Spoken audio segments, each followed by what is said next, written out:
Kita pastinya tidak ingin tindakan kita menyakiti orang-orang yang kita sayangi atau orang-orang yang kita anggap penting dalam hidup kita.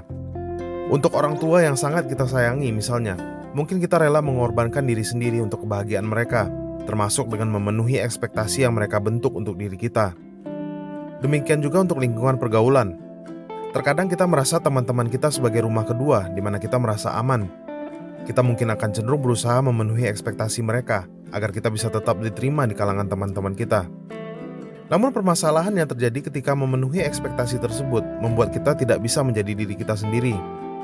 Mungkin kita sebenarnya memiliki identitas, visi hidup, dan prioritas yang sangat berbeda dengan apa yang diekspektasikan orang lain atas kita.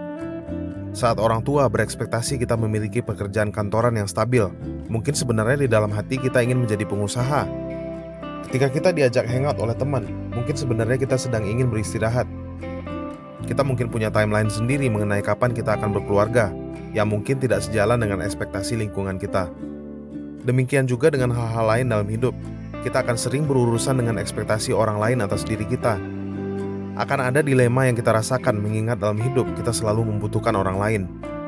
Terkadang ada perasaan tidak nyaman apabila kita membenturkan visi kita dengan ekspektasi orang lain.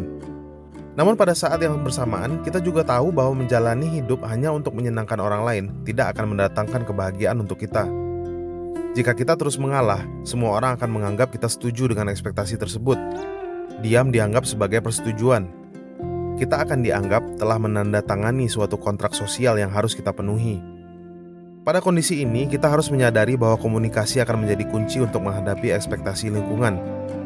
Jika kita tidak setuju dengan ekspektasi yang diberikan lingkungan sosial kepada kita, marilah kita mulai memperbaiki cara kita mengkomunikasikan keinginan kita kepada orang lain secara efektif. Tidak berarti kita harus berkonfrontasi, namun kita harus bijaksana dalam membahasakan visi kita agar orang lain bisa memahaminya.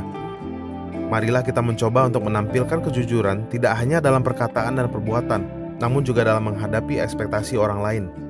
Jangan biarkan ekspektasi orang lain membuat kita menyerah pada mimpi kita. Karena sesungguhnya, salah satu penyesalan terbesar dalam hidup adalah ketika kita memaksakan diri menjadi seperti keinginan orang lain dan bukan seperti keinginan kita sendiri.